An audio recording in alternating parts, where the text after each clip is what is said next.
पाटणा चकमा देखाई 2 लाख टंकार काठ धरिले पुलिस बाबू। नमस्कार, जय माताराणी। केडी न्यूज स्वागत करुछि मु कविंद्र राउत। पाटना रेंज अधीन करंजियापड़ा दमयंती दास घरे चढ़ई भोलू मुसलमान काठ माफिया माने पाखापाखि 2 लाख टंकार काठ रखिथिबा पाटना थाना एएसआई रंजित कुमार पट्टनायक खबर पाइथिले एवं एकुटिया दुसाहसिक भावे गतकाली रातिरे विलंबित प्रहरे रेड करने को आसिथिले। मात्र काठ माफिया बंधुक और मारणास्त्र थिबारु चढ़ऊ हो पारि नथिला। आज दिन तमाम पुलिस बाबू जनक रेड कर जना पड़ी। तथापि मिनी आइचर किछि काठ चालान हो जाइथिला जना पड़ी।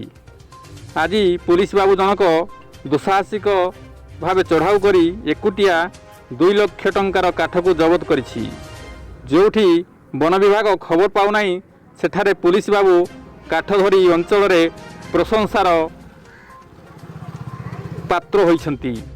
उग्रेसन posting report K D news Odia.